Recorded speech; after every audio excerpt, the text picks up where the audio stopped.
right. The preachers for the annual conferences.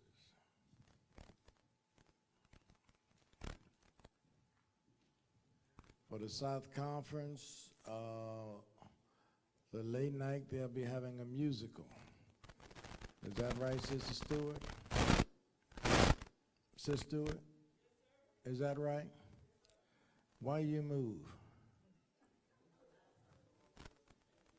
One minute you're sitting over here. Sister Stewart come in, you sit over there. I see. Missionary sermon, Reverend Mary Powell. Sons of Allen, Reverend Calvin Reynolds. Annual sermon, Reverend Renee G. Theofield. Women in Ministry, Reverend Dr. Deborah Knight. Ordination and Communion Service, Reverend Marvin Zanders. Closing and Commissioning Service, Bishop Reginald Jackson. Southwest Georgia Conference. Late night, Bishop Reginald Jackson. Missionary sermon, Reverend Curtis Frazier. Sons of Allen, Reverend Norris Smith. Annual sermon, Reverend Joseph Baker. Women in Ministry, Reverend Dr. Monica Spencer. Ordination and Communion Service, Reverend Willie Marshall from the 9th Episcopal District. Closing and Commissioning Service, Bishop Reginald Jackson. All right. The Georgia Annual Conference. Late night, Reverend Solomon Roberts. Missionary sermon, Reverend Akia White.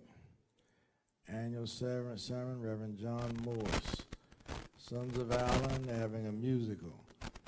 Women in Ministry, Reverend Deborah Lanier Scott.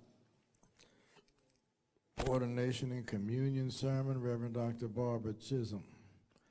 Closing and Commissioning sermon, Bishop Reginald Jackson. The Augusta Conference. Late night, Reverend Maria Black. Missionary sermon, Reverend Minnie Pitts. Sons of Allen, Reverend Nicomas Jones. Annual sermon, Reverend David Walker. Women in Ministry, Reverend Terry Patterson. Ordination and Communion Service, Reverend Elijah Shafa from the 9th Episcopal District. Closing and Commissioning sermon, Bishop Reginald Jackson. Macon Annual Conference. Late night, Reverend Carlos Young. Missionary sermon, Reverend Sean Drains. Sons of Allen, Reverend Charles Dumas Sr. Annual sermon, Reverend Dr. Kevin Moore. Women in Ministry, Reverend Aisha Davis. Ordination and Communion sermon, Reverend Dr. Frederick Wright from Cincinnati, Ohio. Closing and Commissioning Service, Bishop Reginald Jackson. The Atlanta North Georgia Conference, May 4th and 5th. Late night will be a musical. Missionary sermon, Reverend Shanetta Brown. Sons of Allen, Reverend Carson Holloman Jr. Annual sermon, Reverend Dr. Susan Buxom. Women in Ministry, Reverend Hope Sutton. Ordination and Communion sermon, Reverend Dr. Sylvester Beeman. The Delaware Conference. Closing and Commissioning sermon, Bishop Reginald Jackson. Any questions on preachers for the annual conferences? All right. Now, let me say this. Let's talk about pre-conference activities. The YPD will meet on the Saturday before the annual conference. The Christian Debutante Master Commission ceremony would be at 2 o'clock on the Saturday before conference. The conference lay service would be on that Sunday night, and the WMS would be on that Monday from 9 to 1. Any question on the pre-conference activities? All right, let's go through the daily itinerary. Sunday, the WMS meets from 9 to 1. 2 o'clock, Bishop meets with the Conference Board of Examiners. 3 o'clock, Bishop meets with the conference trustees. 6 o'clock at the Sons of Allen worship service. On Tuesday, opening worship service is at 10 o'clock. 12 o'clock is lunch. 2 o'clock, business session would be the roll call, the organization of the conference, the Board of Examiners report, and the presiding elder district report. At 7 o'clock would be the Women in Ministry service. Now let me say this. I understand in the South Conference the word went out that the Sons of Allen, the Women in Ministry, and somebody else, that there was going to be virtual. And let me say this. The Sons of Allen, the lay night, Women in Ministry, they are the properties of the annual conference. The property annual conference. Who in the South Conference decided that the Women in Ministry was going to be virtual?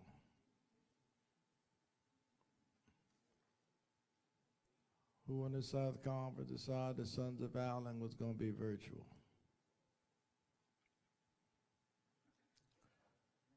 Who in the South Conference decided that anything was going to be virtual?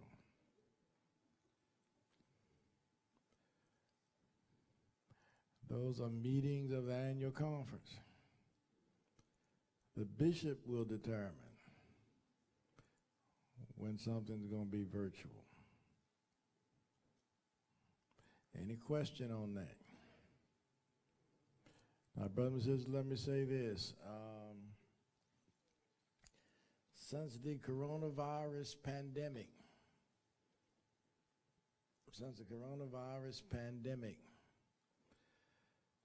the 6th District has had 4 live annual conferences. And we've had a live planning meeting. We've had a live mid-year meeting. And none of those meetings has anybody gotten sick.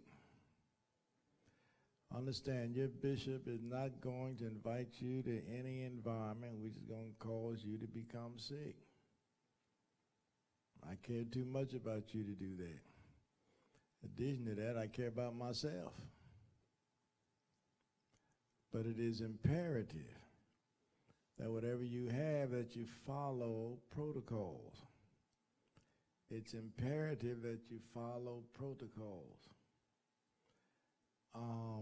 Most everything else around us is open. People going to work. People going where they want to go.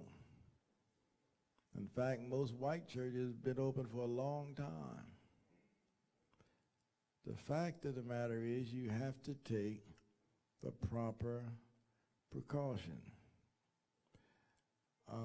Some months ago, one of the directors at the CDC, Center for Disease Control, said, Bishop, one of the things people are looking for, the perfect environment to go back to churches. That perfect environment does not exist. It's not going to exist. So therefore, you have to take precautions. I want to again commend St. James here. Everybody's coming. You've had to get your temperature taken. In fact, last night, they stopped the bishop. Bishop, you got to have 2 masks. 1 not sufficient. So what did the bishop do? I got 2 masks. I want to thank them for looking out for our safety. Last night after the service, they sanitized the church. You see, and the CDC says that if you wear your face mask, if you wear your face mask, you reduce the chance of you getting the virus by 72%. So common sense to me says you'll wear a mask and you'll exercise distance spacing. I want us to be safe. I'm not going to have us gather unless we are safe. In fact, and I want you to know, the 6th District, we are the talk of the connection, because we the only ones have anything live. But I think that's some other district's mistake, because one of the things you've got to do is train and prepare your people. You've got to train and prepare your people. You have to train and prepare your people. We had last year 6 weeks, every Tuesday night for 6 weeks. We went through training and preparation for reopening our churches. I don't allow us to have anything where we don't get a temperature taken, don't have a mask, don't practice space distancing. You have to prepare. You have to prepare. You see, and you know, this is an interesting time. We're going to talk about it a little later, about living in the now normal. But you do have to prepare. All right, were there any questions on the daily itinerary? Yes, Reverend Hicks.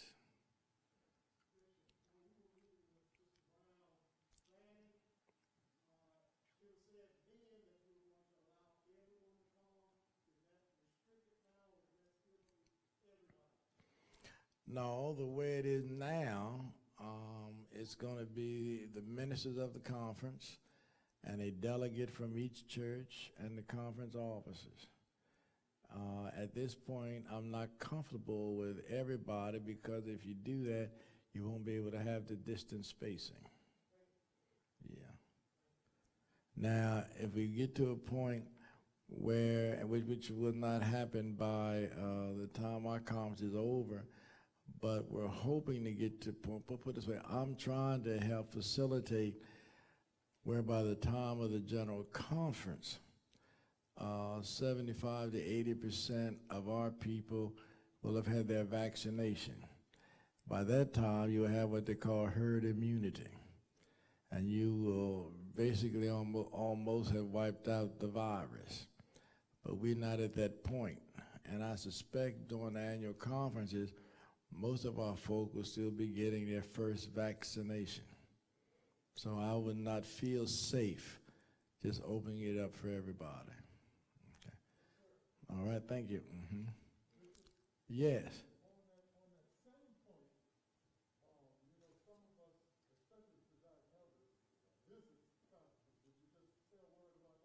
Yes, I invite the presiding elders to visit conferences. If the presiding elders visit, of course, they're going to have to get temperature taken, they're going to have to wear a mask, and there will be distance spacing. So we invite the presiding elders of the other conferences to come and visit. Understand, for whoever comes, the same protocol's going to apply. For example, even with the bishop, I got to have my temperature taken before I come in. So the same protocols are going to apply, but the elders, we invite and welcome you to come. All right? And I suspect that if we continue on with nobody getting sick and all, that some other districts, I think, will take a look at having live meetings. All right? Yes?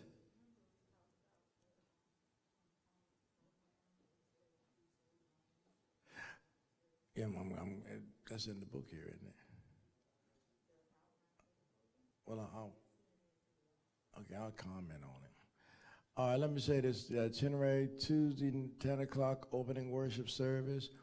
2 o'clock p.m., business session, roll call, organization of the conference, Board of Examiners report, Presiding Elder District Report, 7 o'clock p.m., Women in Ministry Worship Service. Wednesday, 9 o'clock, Morning Glory, 9:30, Business Session, Presiding Elder District Reports. Memorial Service, each Presiding Elder District will have 40 minutes. Each Presiding Elder District will have 40 minutes. I would strongly suggest that each Presiding Elder, you video your district's report and cut it down to 40 minutes. If your report is over 40 minutes, you will not get to give all of your report.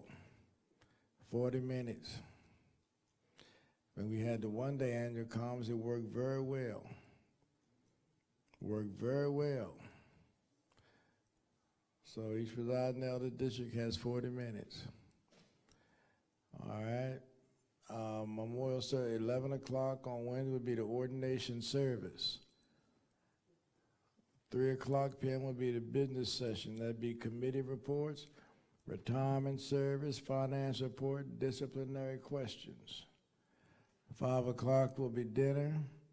7 o'clock p.m. will be closing and commissioning worship service. That would be the close of the annual conference. This year annual conference will close on Wednesday night. Close on Wednesday night.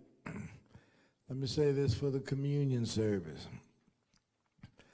For the communion service, all the members of the Board of Examiners will have to wear gloves. We will see that gloves are provided. Every member of the Board of Examiners will have to wear gloves. For those who are being ordained, you will have to bring your own Bible. We're not going to use the big Bible that the church has. You will bring your own Bible.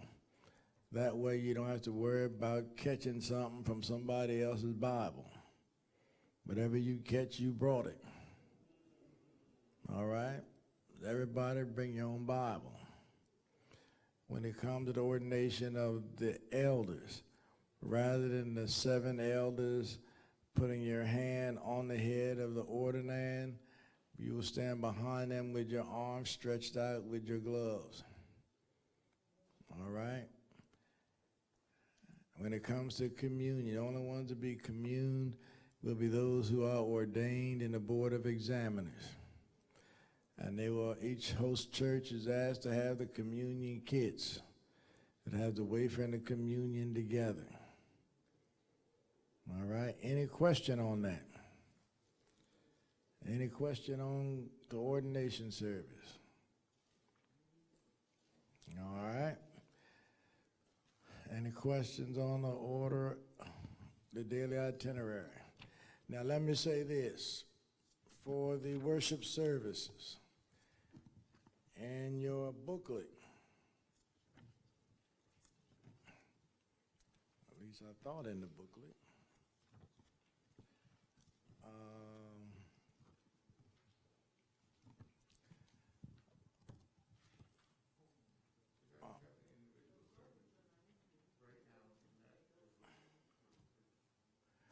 all right, well, let me say this. For the women in ministry, the Sons of Allen, I've sent to the Reverend Prater here.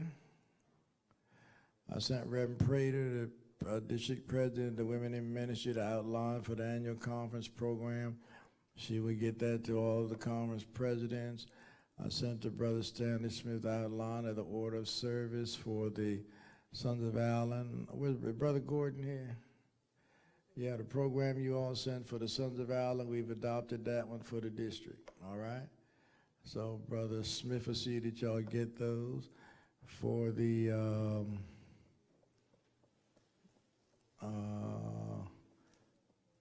I guess that's it, all right? All right, any questions? Any questions? All right. For the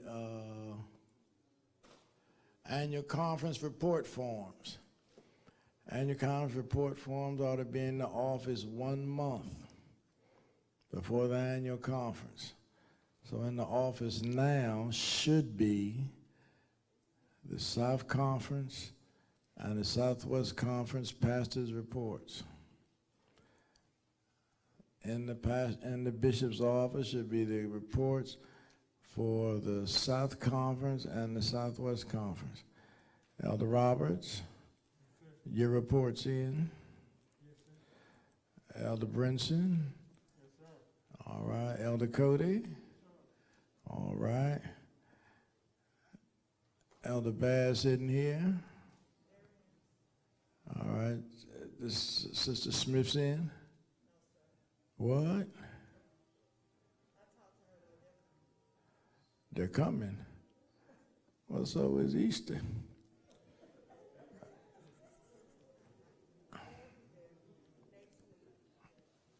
All right. All right. When is the Georgia conference?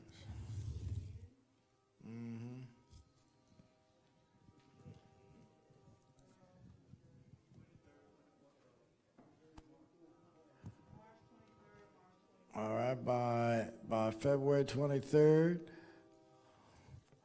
the report for the Georgia conference should be in.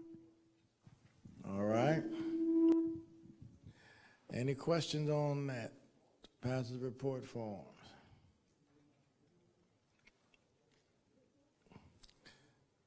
All right. Any questions relative to the annual conference?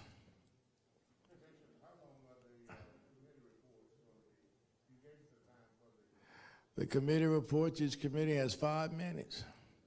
Matter of fact, thank you, that's a good question, because on the committee reports, what the committee ought to do is give their recommendations. If there are recommendations for action, that's really what the committee report ought to do. Now let me say this, that there's some reports that as soon as they start reading, they put me to sleep. No, let me tell you, one is state of the country, another one is the state of the church. You know, for the state of the country, you know, they start off, the United States is the best country in the world, blessed with a constitution. I don't need to hear that. Just tell me what shape are we in. We in a mess. We divided, we polarized, we in a mess. Good news, Trump is gone. Starting a new administration. You make the following recommendations. That'll do it. State of the church. Jesus said the gates of hell shall not prevail against it. No, don't give me all that. Just tell me what the facts is and then the recommendations. All right, any questions on the committee reports? Now some committees are, yes.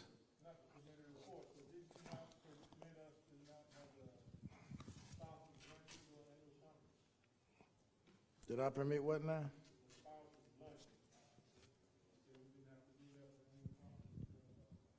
No, I've left that up to the spouses. I don't think you can be able to have a spouses luncheon unless it's virtual, because right now you can't be having tables set up with us gathered all around. So I suspect it has to be virtual or not held. All right. The chairperson of the committee on support of the presiding elder in each conference. You need to call that committee to meet prior to the annual conference so the committee knows what you're presenting. The committee on mission circuits and stations, they need to meet because there may need to be recommendations made, whether it's related to some churches merging or some churches being closed, whatever it is, the committee needs to meet prior to the annual conference. So whoever the first person is listed on the committee, that person is the chairperson. Now some of the committees that you all recommended, I did change.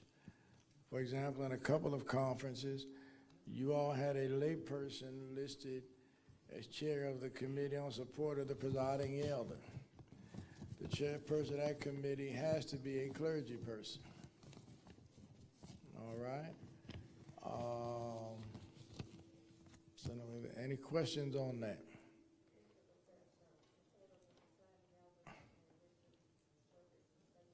Yes. All right. Dr. Foster here. All right. Elder Hudson, come here for a minute, please.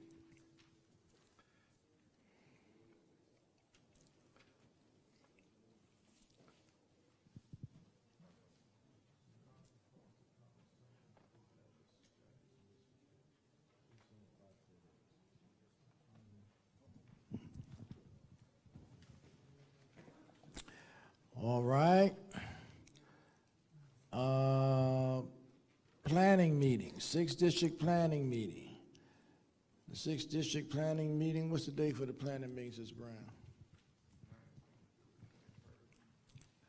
The 19th to the 21st of May. And it's going to be in Macon at the Metroplex. All right, the Coliseum.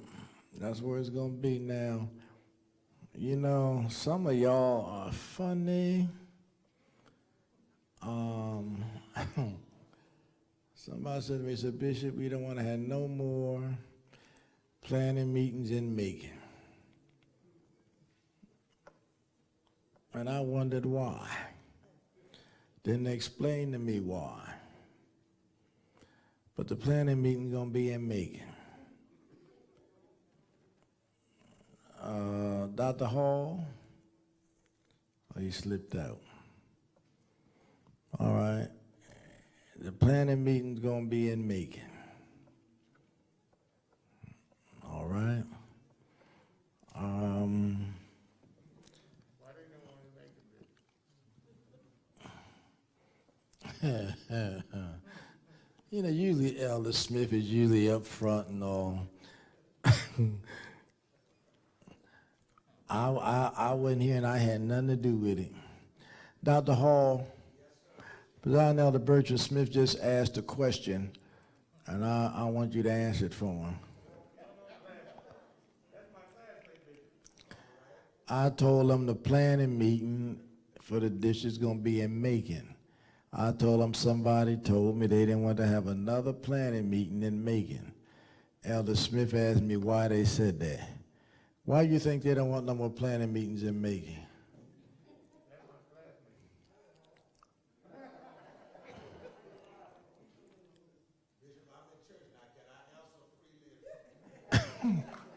Sure you can.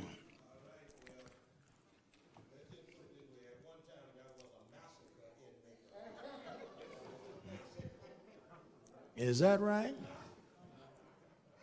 Oh. Okay, I'm going to leave that alone right there. All right, I'm going to leave it right there. No other questions, Elder Smith? Okay, very good. Very good. All right. All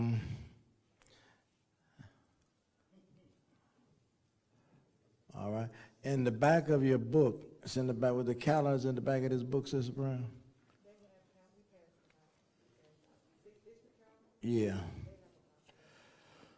All right, the 6th District calendar. Any questions on the calendar? The General Conference is going to be held July the 6th to the 10th in Orlando, Florida.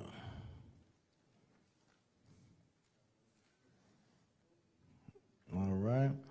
The 6th District Christian Education Congress is going to be July 20th to the 23rd at the Augusta Marriott Convention Center. All right.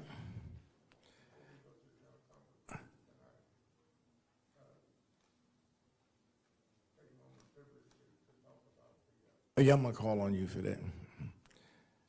right. Any other questions on the calendar? And you found, anybody got, y'all got the Founders Day book?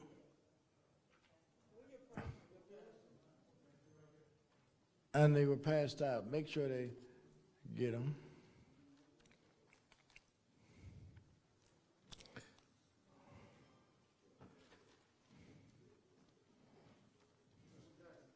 Yes.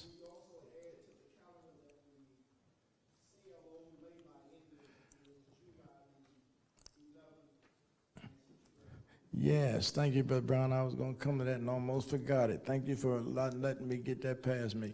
The Connection Lay Organization will have its biennial July the 11th and 12th. It will begin immediately after the General Conference. The Lay Biennial will begin immediately after the General Conference, and it too will be in Orlando. All right? The Lay Biennial will begin immediately. Now, you all have elected your delegates to the biennial, is that correct?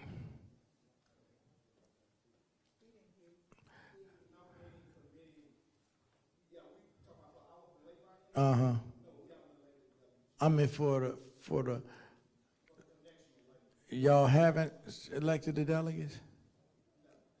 Oh, when y'all do that?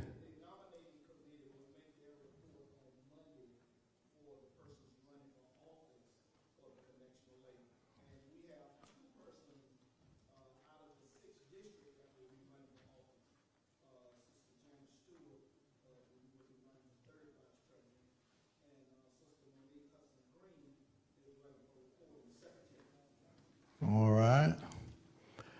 Now, let me say this. Now, the lay,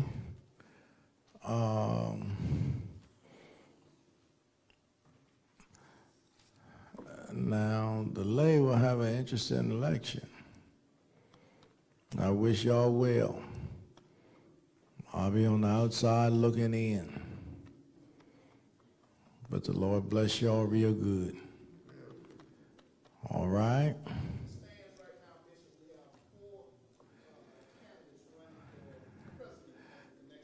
Yeah, all four up have called me. I told them I don't have a vote.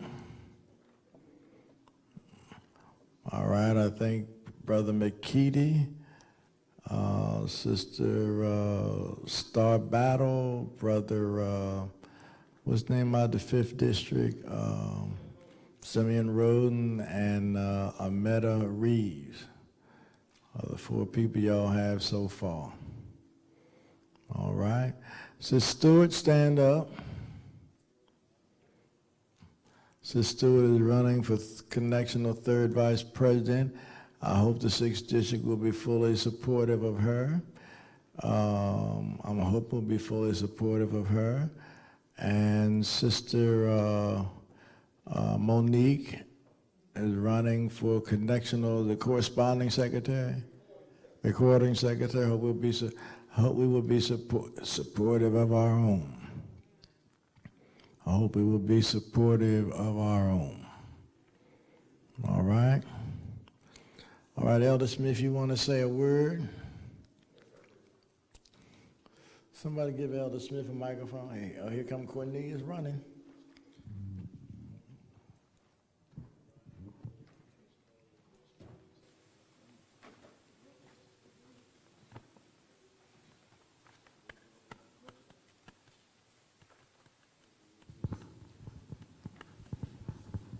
Thank you, Bishop. We have come a mighty long ways over the last 4 years. Actually, it's more than 4 years now. This is our 5th year of having Bishop Reginald T. Jackson and the Jackson team as our leadership team here in the state of Georgia. And I think that deserves a round of applause.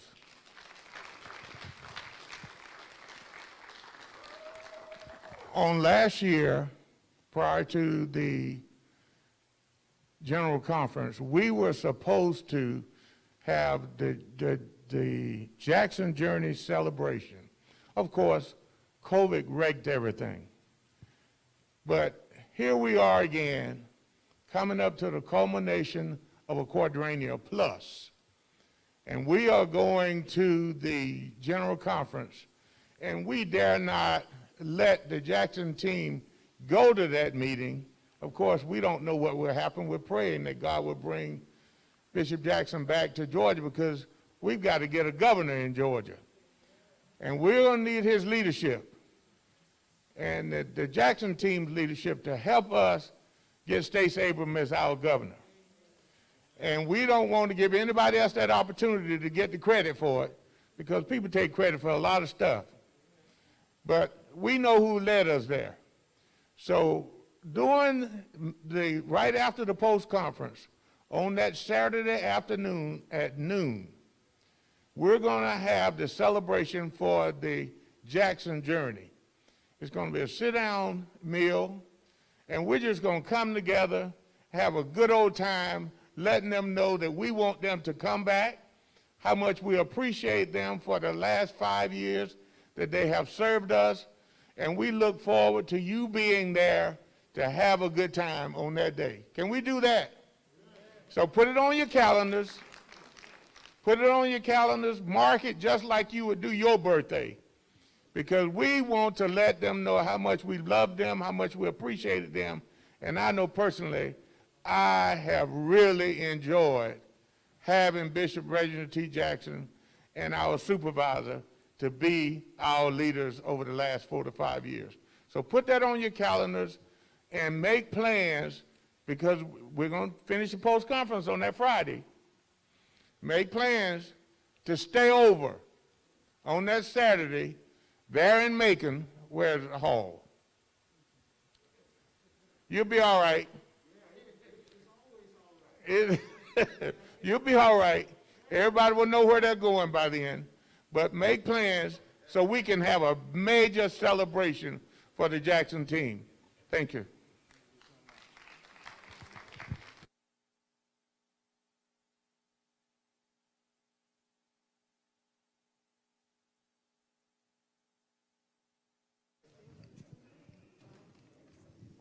Somebody lost something?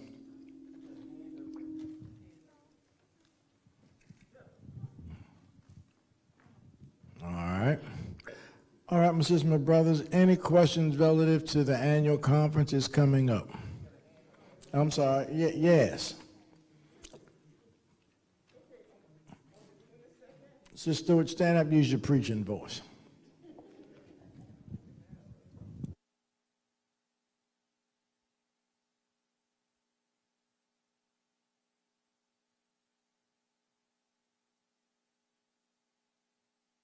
Oh. That's a Saturday, right? Yes. You think 3 hours is enough? It'll be enough. Take my word, it'll be enough. Matter of fact, let me say this about the General Conference now.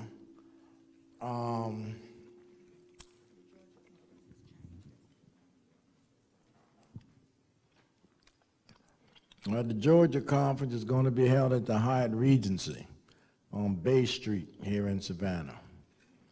The Georgia Conference is going to be at the Hyatt Regency.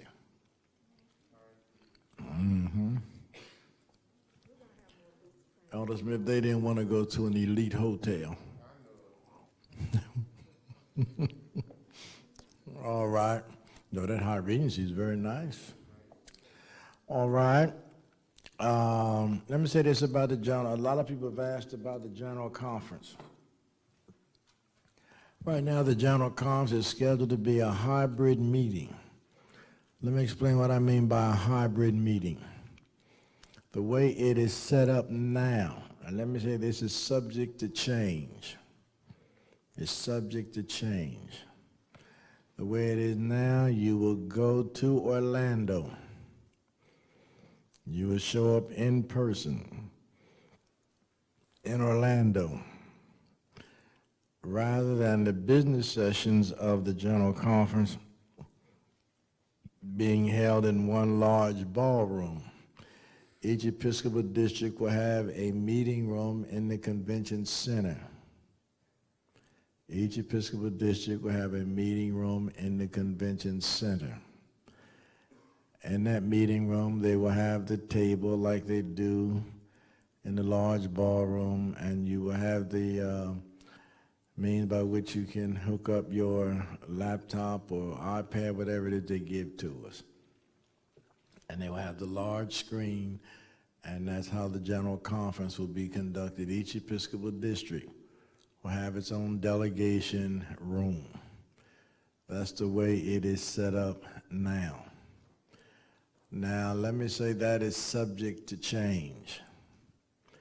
It's subject to change because I'm hoping, I am seriously hoping, that every delegate in the continental United States will have had both, will have been vaccinated by the time of the general conference. Whether it's one or whether it's 2 shots, everybody will have been vaccinated. We're trying to facilitate so that every delegate in the continental United States will be able to be vaccinated, which means we will then be able to change the configuration of the general conference where we can meet in the one large ballroom. There is still some question as it relates to districts 14 to 20.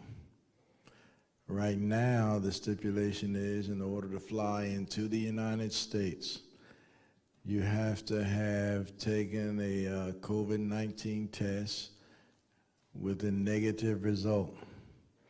And then if you get in the country, you have to self-quarantine for 14 days. That's the way it is now for districts 14 to 20. I'm not sure that's feasible because it's costly enough for them coming to stay during the time of the general conference. So if you're talking about adding 14 days on it, you're talking about a whole lot of money. The hope is that we can find a way for delegates from 14 to 20 to also be vaccinated prior to the general conference. That's the hope. All right, so that's where the general conference is now. The General Conference Commission meets in 2 weeks. We'll see Dr. Green. Yes, this is as the Biden administration lifted the ban on people living in South Africa. No, that's what I'm saying. That the word that came out, I think week before last, was that anyone coming into the United States, including from South Africa, because of the variant strain, I guess, they have to have had, you can't come in the United States unless you give documentation that you have negative testing for the virus. The first thing. Second thing is now I'm hearing that by April, I think, it's going to be changed where you also have to have been vaccinated before you can come in. Now, that relates to South Africa and somebody else, and Great Britain. Okay, but again, I think those are subject to change. All right. Any other questions relative to the general conference? Mm-hmm.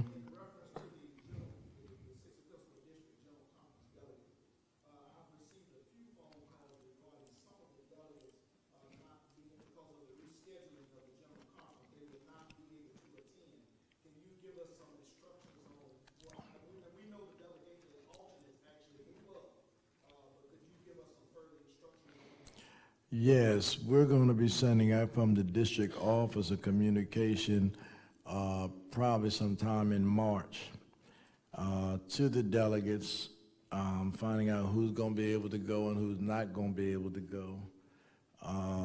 And those who are not able to go, then the alternates in their conferences will move up. All right. but that letter will go out next month. Any other questions? If you know you can't go, you need to let us know as soon as. Let me also say this too.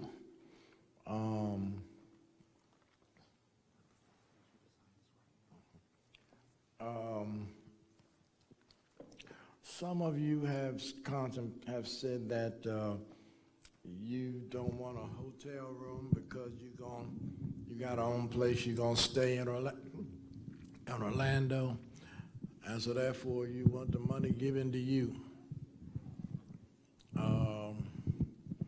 There was a television show on some years ago, I forget the name of it, but the man had a line that said "No can do." Now, and that's because I'm not happy about it, but that's what we're told. We're told by the treasurer that we have to pay for the number of hotel rooms, whether they're used or not. And so we can't pay for the hotel room that you're not staying in and then give you the money. We have to pay for the hotel room. Any question on that? All right, very good.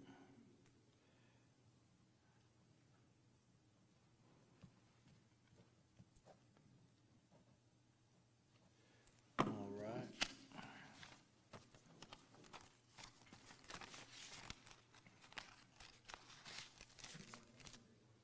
Yes.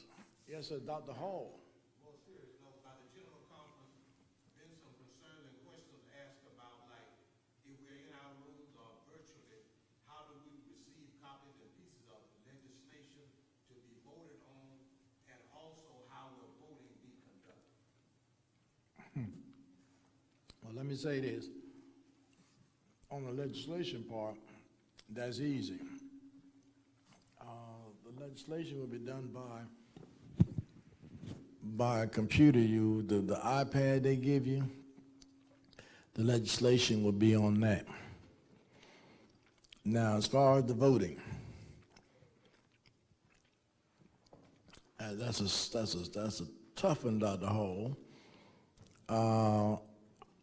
Bishop Clement W. Few is the chairperson of the Elections Commission, and they'll be giving us a report on that. How the election is going to be conducted, I don't have no idea. All I know is, and I don't know why, but a lot of people don't trust the way we do the elections now. You see, but I have every confidence they're going to hold these elections. How they're going to hold them, but they're going to hold them. But we don't want to put you on the spot or anything, Bishop. That was just some discussion going around at the nation. We're just waiting for the instructions from Dr. Few. Yes. You know, because one of the bishops, has been pushing for a virtual general conference. And some candidates have said to me, said, ain't no way in the world we're going to accept no virtual election. So I'm just glad I'm not running. Dr. Hall, how you feel? I mean, Dr. Foster, how you feel? Dr. Eason, how you feel? Dr. Green, how you feel?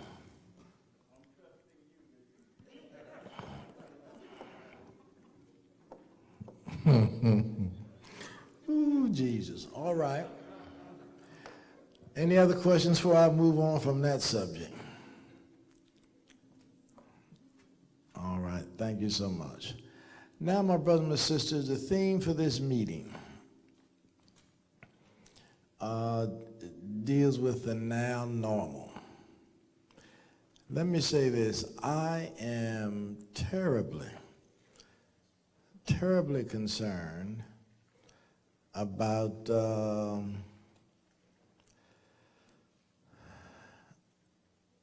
us and the now normal. Did everybody get a copy of the thing I put together? All right, I wrote this the other night.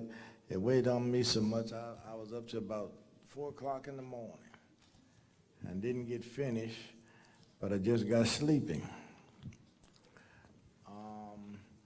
But let me tell you, I remember in March of last year, the second Sunday in March, I went to preach in a place called Itinerary, South Carolina. I don't know if I'm pronouncing, am I pronouncing that right, Brother Reverend Roberts? Arwindale. Ain't no R in that word. Arwindale. Okay, yeah. Anyway, it's in South Carolina. And I went to preach.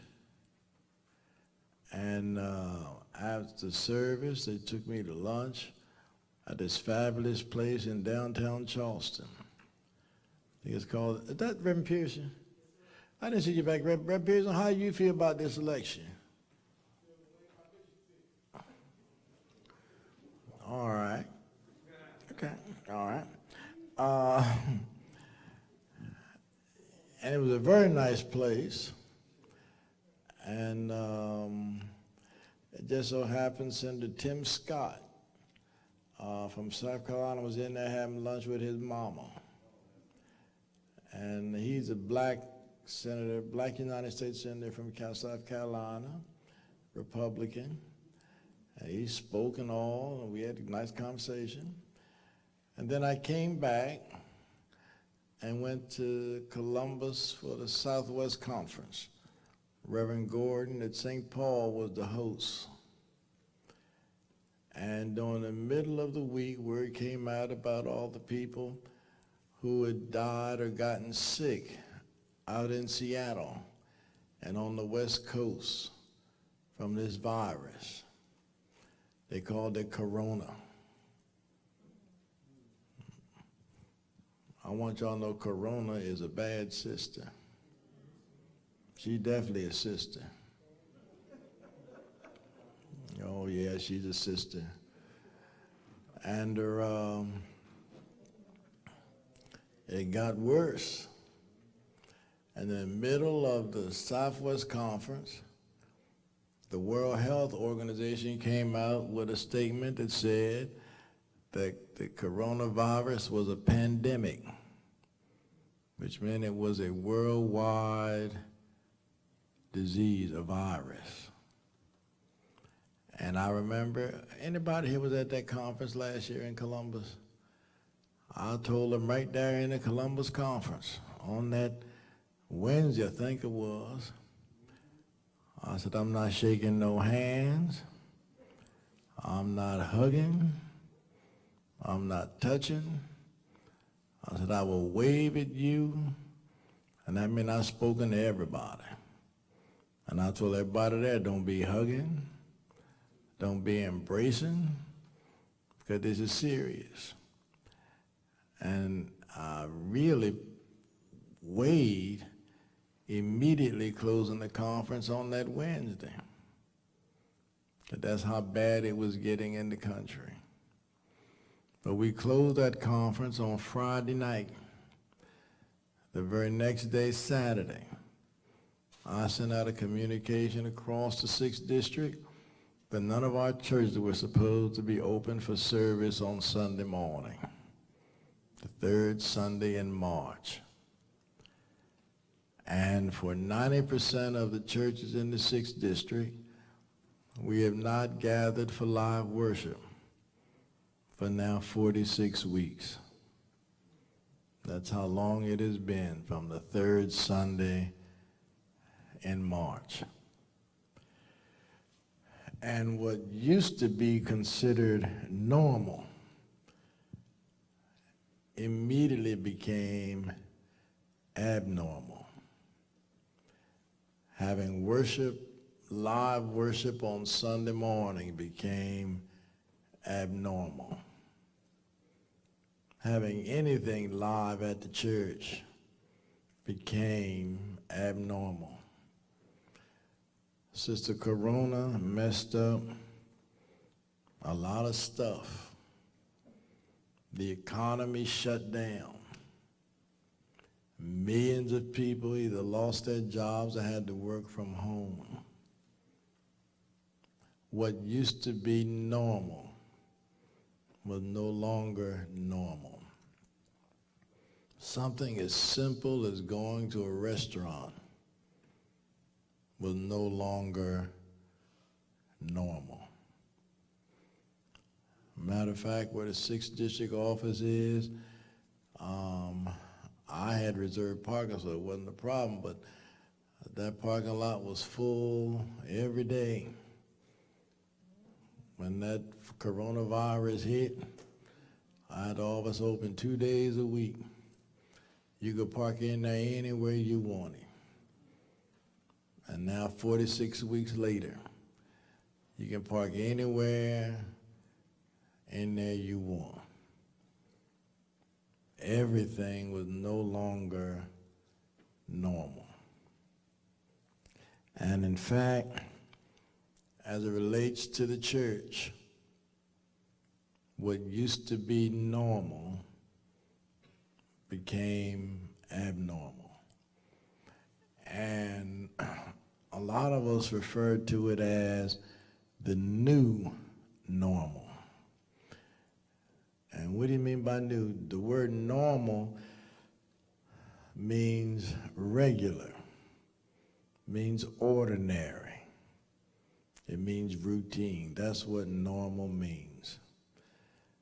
For a lot of us, going to church on Sunday morning was routine. Having choir rehearsal during the week was ordinary, but no more. A lot of us refer to it as the new normal. And for a long time, I referred to it as the new normal. But the fact of the matter is, and this is just me, this is no great profundity, this is just me. But for me, I no longer refer to it as the new normal. Because after 46 weeks, it's no longer new. After 46 weeks, it becomes something we have gotten used to. For example, when we couldn't gather in our churches on Sunday morning, we went to streaming our services. We went to videoing our services. Some of us didn't have video, and that's really when it hit me that Georgia has some parts of this state which have no internet. And so some churches just had telephone worship. I preached in several churches where I was on telephone. And if you were a preacher and you used to having a congregation on Sunday morning, Reverend Bright in here, Reverend Bright had me go preach at Turner Chapel, great big sanctuary. Had me preach. And I felt like I was talking to myself. Yeah, I mean, it was wonderful service. But you try preaching to an empty house. Yeah. And I could tell Reverend Bright was used to it because he just carried on like the place was packed. And I said, he must be seeing things. Yeah, I mean, he was getting his shout on and everything. Yeah. That's why I went the other day and got me some new glasses because I wasn't seeing what other people were seeing. Yeah. But it was wonderful service. It was, and I commend Reverend Bright and them. They have had wonderful service. You see, a lot of these places had Big Bethel's had wonderful service. Antioch, wonderful service. You see, wasn't nobody there but me and the preacher, but we had wonderful service. I tell you, I ain't got no sense. I just got caught on. I said, let the church say amen. Wasn't nobody in there. I said, sure. Anyway, but streaming became new. And what most of us discovered was we had more people looking at us on streaming and video than we did when our churches were open. Most of our churches, we took in more money than we did when our churches were open. One pastor in here, I got a call from every Sunday. Tell me how good service was and what the offering was. I mean, he was ecstatic. And I was ecstatic for him. But it was new. And what happened is, and people wonder why, because what the coronavirus did, it stirred in a lot of people that they needed a relationship with God. They didn't understand this. Thousands of people dying every day from a virus they couldn't see. And they were so unsure of whether or not they were going to make it. And so they needed a relationship with God. Streaming and video became important to them. But now we're 46 weeks later. And what's happened is, with anything, if it goes on long enough, people get used to it. And what's happened is, people have become used to not gathering on Sunday morning. People have become used to streaming the service. They've become used to video. The excitement of streaming and video was no longer exciting to them. And what some people are finding is the number of people viewing your service on streaming is beginning to decline. And the giving beginning to decline. It's because the new normal is no longer new. So I say what we're dealing with now is the now normal. Streaming is the now normal. Church not being open on Sunday morning is the now normal. And so the question comes, how do you pastor in the now normal? And I'm not sure many of us have even thought about how we pastor in the now normal. One thing I do, I keep tabs on my pastors and on our churches. And I view it as I'm your pastor. So your pastor needs to know what's happening with his sheep. And so I keep tabs. And I'm very concerned about how we are pastoring in the now normal. And I'm not sure many of our pastors are giving much thought. Because one of the things this pandemic ought to do, this pandemic ought to cause us to ask ourselves this question: what have I learned during this pandemic that affects my ministry? And let me assure you, this pandemic has affected your ministry. And I am extremely concerned about how some of us are pastoring in this pandemic. And so let me say a couple of things.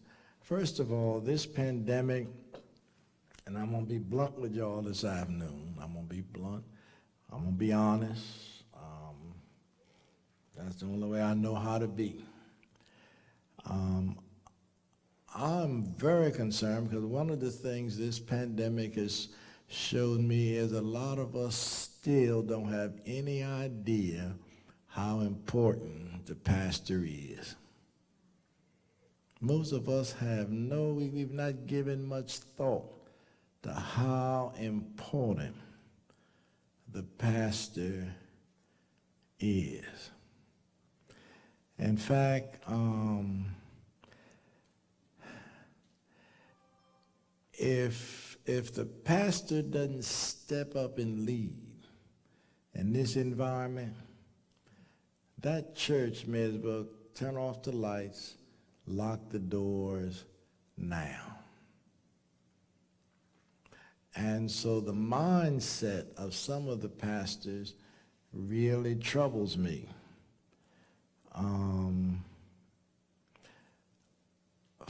See if I can get, for example, there are some pastors who are bivocational.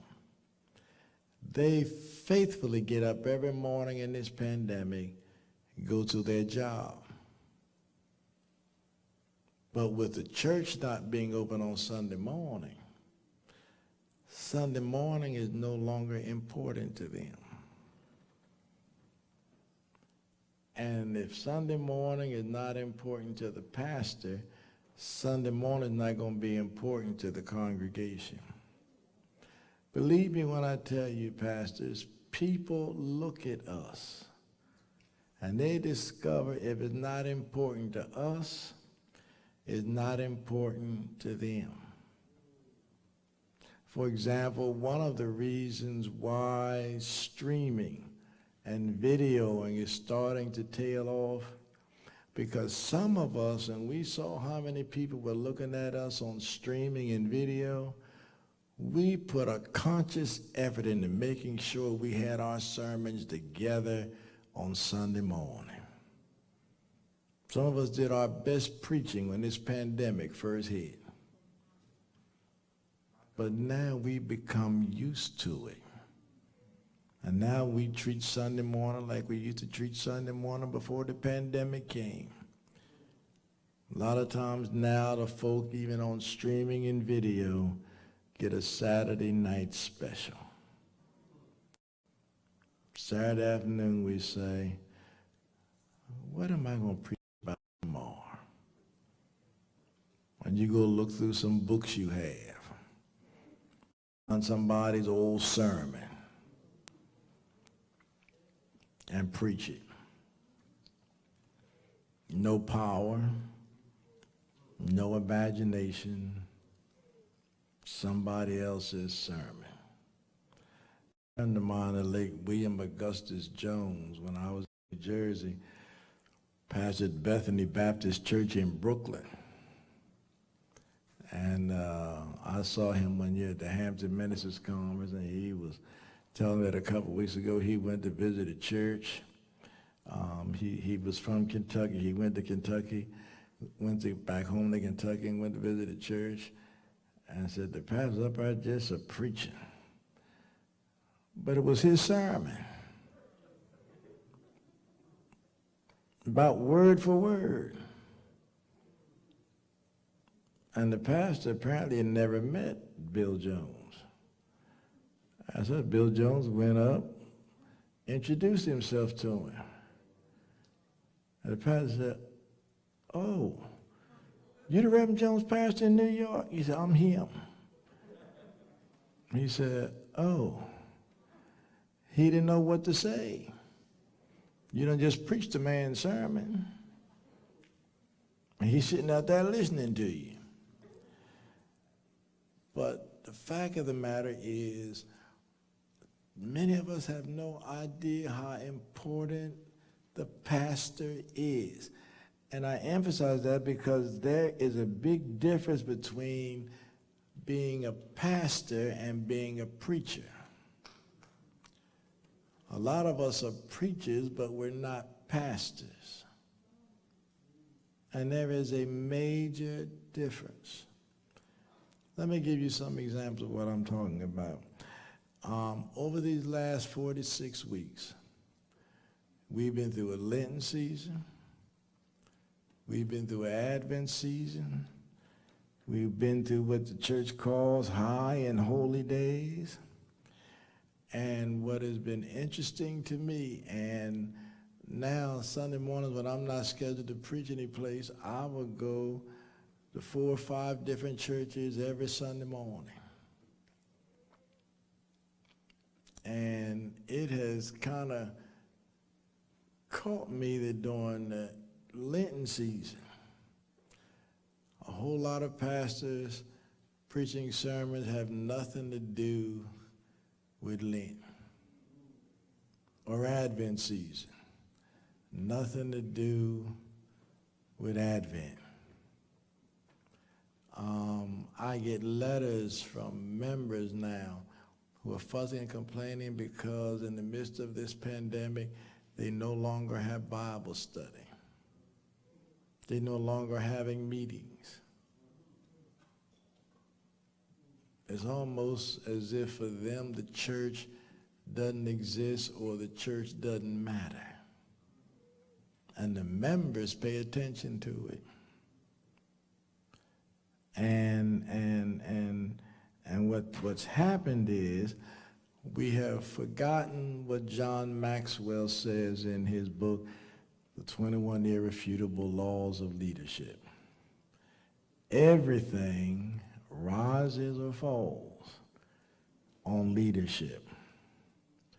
And I cannot impress upon you enough how true that statement is. Everything, it rises or falls on leadership. And let me say this as well, that not only applies to the pastor, that also applies to presiding elders. That also applies to the bishop. Everything rises or falls on leadership. In fact, I'm working harder in this pandemic than I did before. Some of y'all have heard me say, I feel like a Hebrew slave.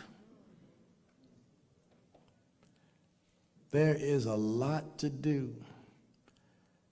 He said, let me give you some more examples. For example, in the midst of this pandemic, at a time when congregants are not seeing each other, our churches, our congregants are becoming so distant. And so if ever there was a time a sharp pastor would make sure that they stayed on top of the class system in their church. In the midst of this pandemic, if ever you needed a strong class system, it's now. People haven't seen each other for months. That class leader needs to be calling periodically. Just wanted to see how you're doing, if there's anything the church could do for you.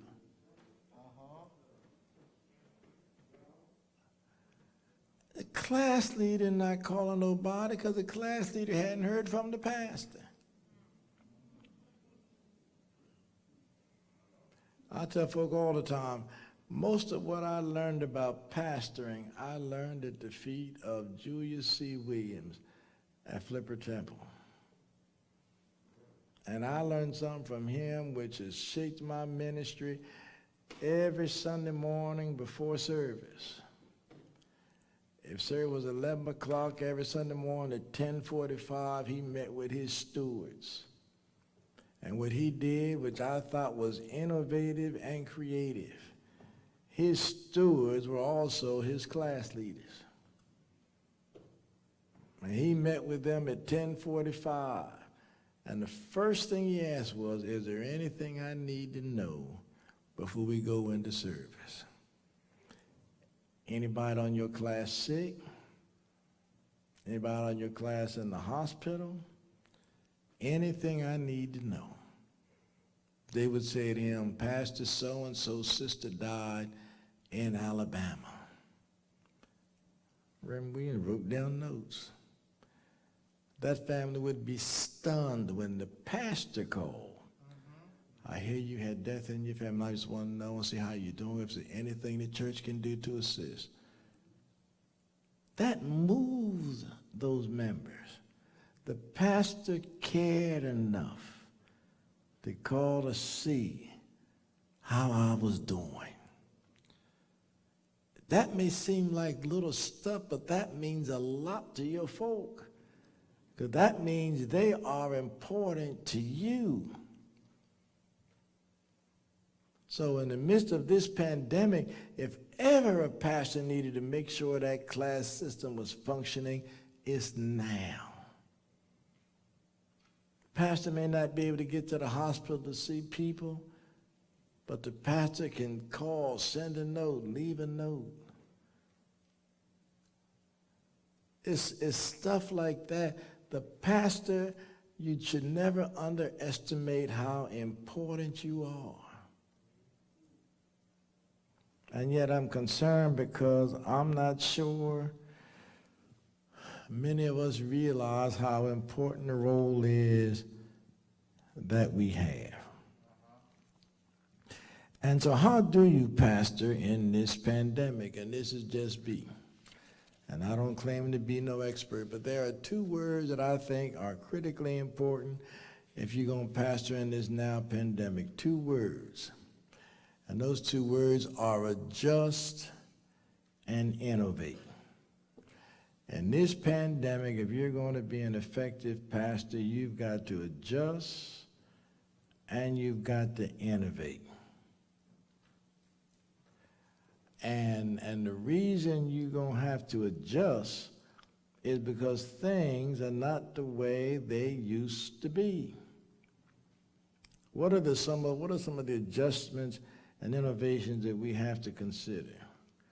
One, since most of our churches have been streaming and videoing for almost a year, that's become part of the now normal, so you're going to have to innovate. We've got to find creative ways to make streaming and video different. You've got to be creative. And to be creative means you just can't keep doing what you've always been doing. Because, my brothers and sisters, and I cannot impress upon you enough, this pandemic has also changed your congregation's mindset. Let me give you an example. My dear friend Bill Watley called me about a month ago, and he was hot. He was hot. He said on his video, Dr. Best, one of the services, he said, yeah, says, I'm really praying that this pandemic we're able to get over because not preaching to people in the sanctuary, it's affecting my preaching. I don't feel my preaching is as strong as it was when I was preaching to a live congregation. And he said one of his officers had nerve to send him an email. And the email said this: well, Pastor, we don't have to necessarily rush for this pandemic to be over, because I love the fact that I can sit in my pajamas at my table and eat breakfast and look at you preaching on Sunday morning. Now, they were being legit. A whole lot of our folk now, Sunday morning means sitting in their pajamas at the table looking at worship. In their mind, the idea of going to church is not as important as it was before this pandemic. In their mind, that's their now normal. And if we're honest, a whole lot of us on Sunday morning, we ain't got no place to go preach. What we doing? We home in our pajamas, eating breakfast, we may jump from church to church to church, or we're looking at something else on television, and sometimes I call people. Ain't that right, Sister Brown? I call them, I say, and where did you go to church this morning? Nowhere.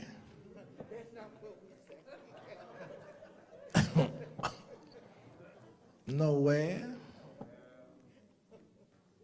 Some of them tell me St. Mattress. But if we're honest, now a lot of us have to admit that's where we are. Because that's the now normal we're dealing with. And so, pastors, we're really going to have to take a look. We're going to have to learn how to adjust and innovate. Because the fact of the matter is, if we really make the adjustment, there's some things we're going to do. For example, we're going to have to adjust and innovate our order of worship. Ain't nobody sitting home looking at no streaming, hearing you saying, I was glad when they said unto me, let us go into the house of... No, they not. And how dare you try to do the Decalogue on the streaming? Glory be to the Father. You know, just not going to happen. So you got to innovate your worship service. And you're not going to have no 2-hour worship service on streaming. It's not going to happen. You have to innovate. And one of the biggest things we got to innovate is, one of the reasons why our services last 2 hours now, most of us have a sermon and a concert in the same service.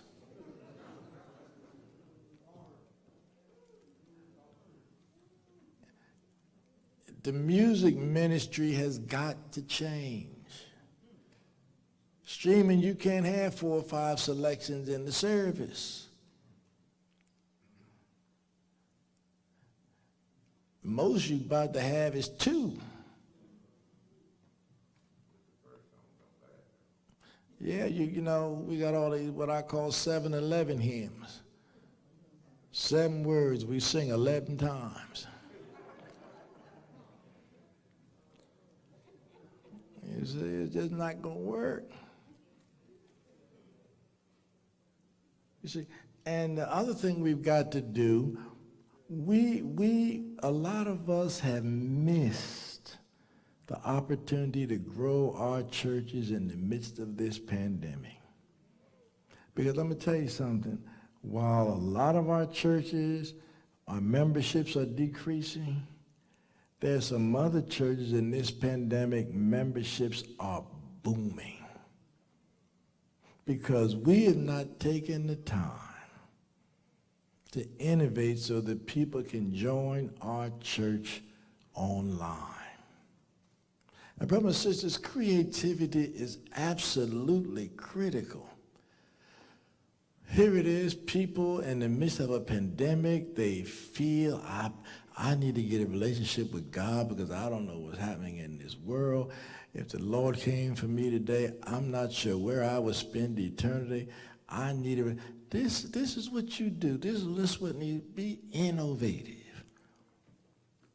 When you come time for the... First, let me say this. Every invitation, every sermon, rather, ought to end with you trying to call somebody to the fact that you need Christ in your life. So when the invitation comes, here's an ideal opportunity for the invitation. My brothers and sisters, maybe there's somebody viewing this service this morning, listening to this service. You don't have a relationship with God. This is your chance. God is speaking to you today, saying, I want you to come to me. On the screen, you see a number, you see an email.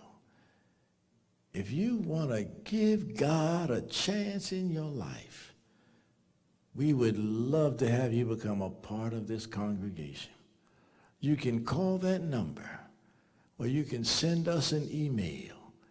You don't have to wait and walk down this aisle. You can come to Christ right now. Somebody will reach out to you. You can become a part of this congregation. We're going to help you to grow in Christ. My brothers and sisters, people will respond. And if people feel that let me say this to you. If you have something somebody needs, they'll come get it. If you offering something everybody else got, they ain't coming. But there are churches all around us growing and people joining online. You have people who will join your church from India, join your church from the West Coast. But we've got to be innovative and creative. It is critically important. The other thing we have to do, which is really critical, what has this pandemic taught us that this community needs that the church can offer? Ministry is critically important. This notion that people join church because you were such an awesome preacher, that ain't necessarily so. But they do want to see that single mom trying to raise 3 children wants to know, what does this church have to offer that's going to help me raise my children? And so what ministries? Demographics matter.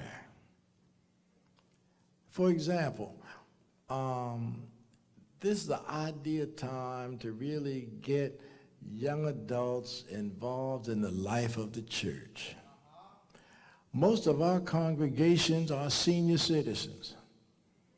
And I want y'all to know this senior citizen thing is really wearing on me. It really is. I'm now 66. I mean, it's wearing on me. Between AARP and Medicare and all this stuff, I mean, I'm telling you, I'm so sick of seeing Joe Namath on television, I don't know what to do. But the fact of the matter is, most of our congregations are senior citizens. Most of these senior citizens have no idea how to work a MacBook or a computer. How about a ministry where the young adults in your congregation teach the seniors in your congregation how to work their MacBooks, their computers, how to become technologically literate? I know some churches where that is happening, and those seniors are so tickled they don't know what to do. Now they spend all their time on MacBooks. But that's a ministry that young adults could have as it relates to your streaming and video. The fact of the matter is, in my mind, I realize I'm antiquated. And I'll be honest with you, I don't mind, I'm antiquated. My mind does not think like it used to think when I was in my 20s. But these young adults, they have some creative ideas. I mean, they can juice up your streaming, they can juice up your service, but we've got to involve them. Turn that streaming over to them young adults, and you watch what happens. We have got to be innovative and creative. And let me also say this, and you've heard me say it before, but this pandemic has killed some things that don't need to be resurrected. Long worship service don't need to be resurrected. Choir concert during service don't need to be resurrected. And the Lord knows long announcement periods do not need to be resurrected. Some stuff we need to leave buried. Because the fact of the matter is, if we were really creative and innovative, we would be preparing now for what we're going to do to reopen our churches. And the thing that perhaps disappoints me the most, a whole lot, if not most of our pastors, have given no thought to reopening our churches. I've already heard some pastors talking about, yeah, but we don't intend to reopen our church till probably July or August of the year. My brother, my sister, can I tell you something? One of the things a lot of us going to discover when we do reopen our churches, a lot of the folk we had not coming back. They ain't coming back because they're gone somewhere else. They're worshiping at somebody else's church. They're no longer looking at you on streaming because they're someplace else.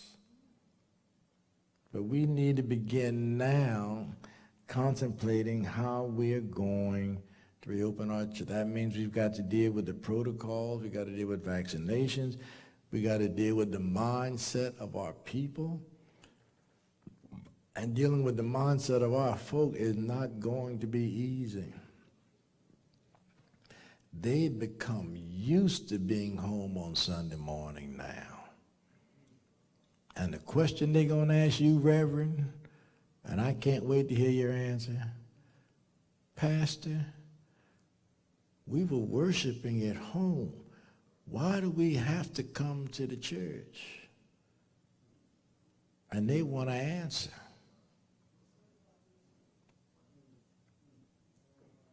They want to answer. You see, the fact of the matter is, when you talk about this now normal stuff that's changed, there are a whole lot of us who got churches now with community centers. What do you need a community center for now? One of the things this pandemic has done, let me tell you something, the happiest creatures right now are chickens.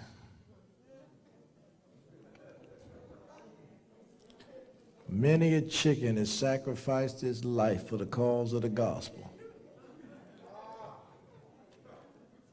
And most of our churches, every Sunday, we had something after church involved chicken and collard greens and candy yams and A.M.E. punch. Now, y'all can't tell me the last time y'all had some chicken in your church.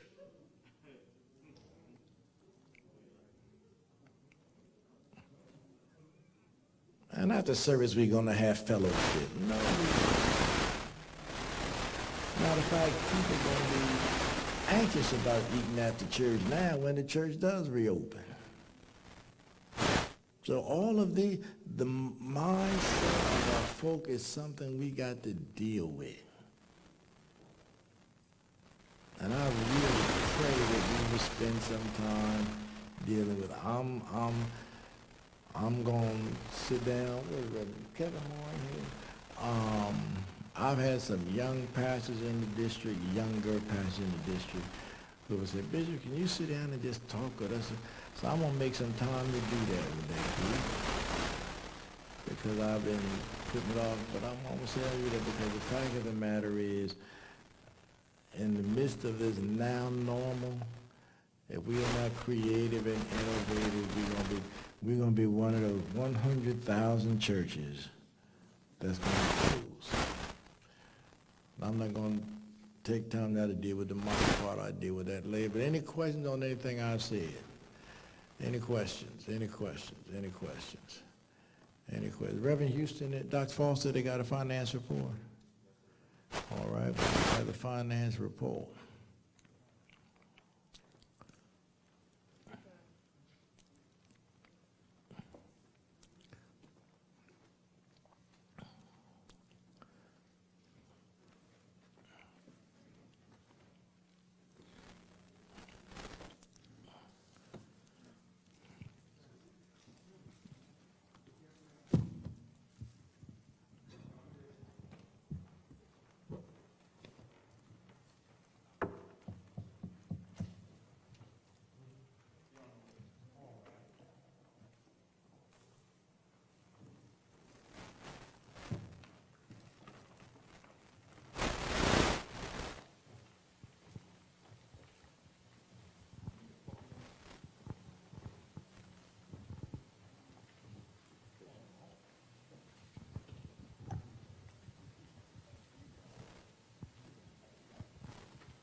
This is the Reverend Kenitras Houston. She's a year older today. Yesterday, I mean, yeah. Go ahead, you won't be doing that much longer. Go right on ahead. All right, thank you, Bishop, to Bishop Jackson and the members of the Founders Day Conference. Here now, the preliminary finance report. South Conference, Valdosta South Connectional Supplement, $13,500. SED, $28,000. General Conference, $5,102. Pre-offering, $4,000. Opening and closing offering, $4,800. Registration, $12,000. Morris Brown College, $4,200, for a total of $71,602. Donaldsonville West, opening and closing offering, $2,800. Registration, $7,000.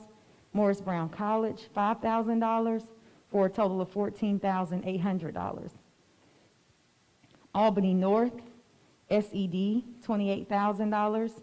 General Conference, $5,100. Pre-offering, $3,000. Opening and closing offering, $3,000. Registration, $7,500. Morris Brown College, $5,000, for a total of $51,600. That brings total income from South Georgia Conference, $138,002.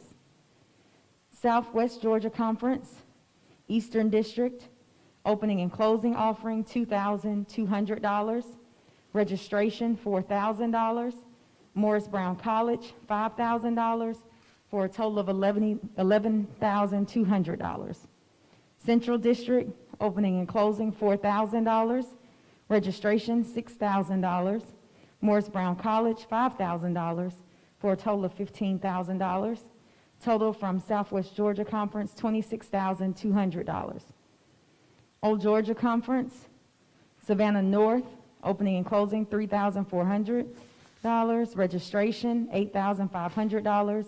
Morris Brown College, $5,000, for a total of $16,900. Savannah South, opening and closing, $4,400. Registration, $11,000. Morris Brown College, $5,000, for a total of $20,400. Savannah Central, opening and closing, $3,600. Registration, $6,000. Morris Brown College, $5,000, for a total of $14,600. Georgia Conference total, $51,900.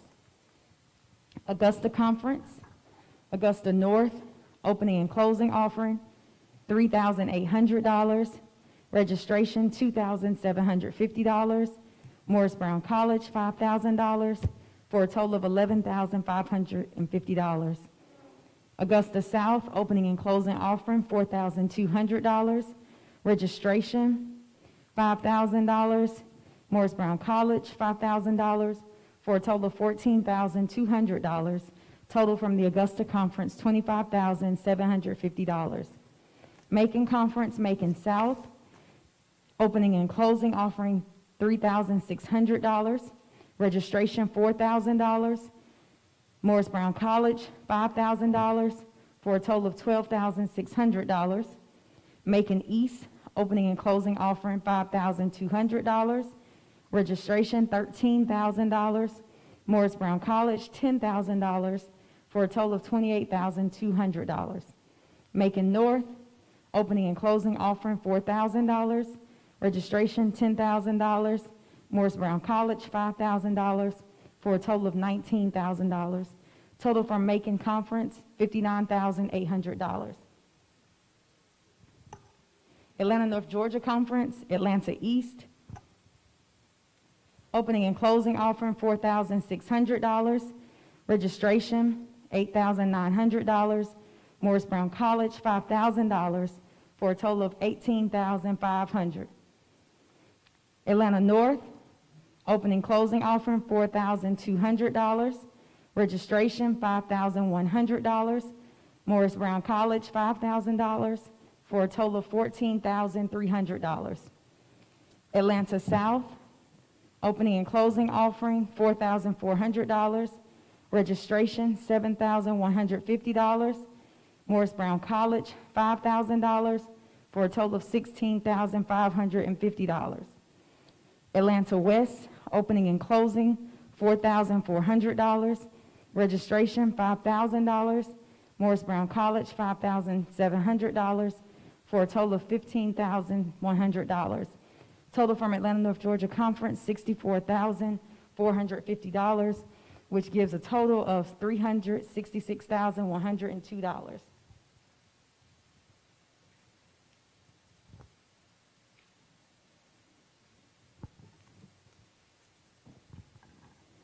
Report from the offerings. Total gift for missions, $727. Total worship and giving, Thursday evening, $2,225. Friday noon, $2,002, for a total of $4,227. Total in electronic giving, $3,476, for a total of worship and giving of $8,430. Report from components. Minister spouses, $2,500. Sons of Allen, $1,000. Women in ministry, $1,000, for a total of $4,500 from components. Total income, $375,556. Recapitulation, total income, $375,556. Total disbursements, $375,556, and a difference of $0. So ends the finance report. And Bishop, thank you for the opportunity to serve. All right, any questions on the finance report? If not, a motion is in order. All in favor say aye. Ayes have, motion is carried. Let me thank our chairperson, Reverend Houston, our accountant, Dr. Faust, our treasurer, Dr. Hudson, for the fine job that they have done. I really want to thank them because over this quadrennium, every meeting we've had, we've presented a financial report so the district is aware of what's happening with the funds for the district. Let me thank you for the wonderful job all of y'all have done. Let me also thank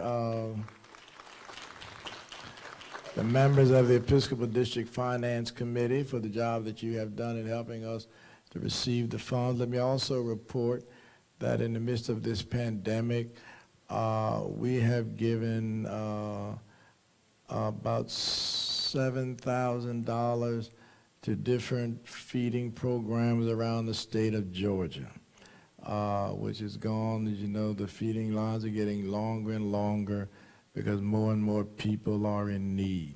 So I want to thank you for what you've done to help us to be able to assist some of these feeding programs around the state of Georgia. I want to thank you all to give yourself a hand. Now, so brothers, tonight at Brother Brown.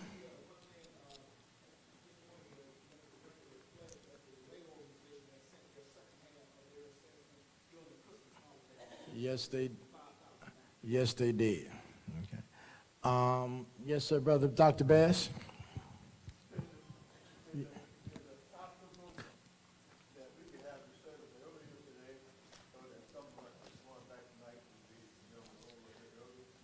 If y'all want to have the service at 6 o'clock, we can do that. What y'all want to do? Dr. Ingram, we're not going to 5:30. We will have service tonight at 6 o'clock. Let me also say that tomorrow, first of all, I think spouses have a virtual breakfast. Is it 9 o'clock?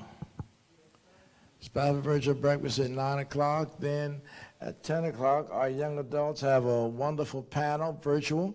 And I hope you will join them. It's on Facebook, it's on YouTube, and on the district site at 10 o'clock a.m.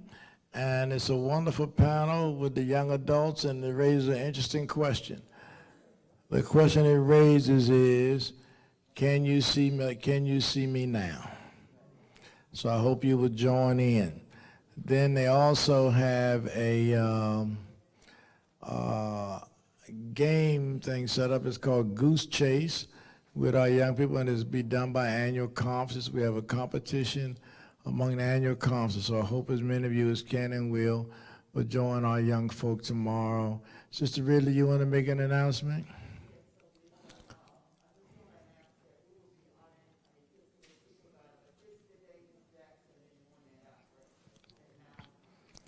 And you can get that on the YouTube, the streaming in the district district website.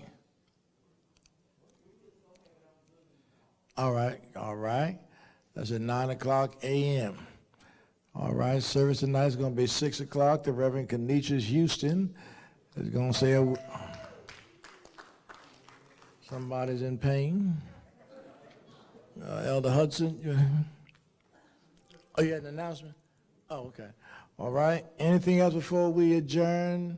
I will see you at 6 o'clock p.m. Let us pray for the preacher that God will speak to us through her. All right. See you at 6 o'clock.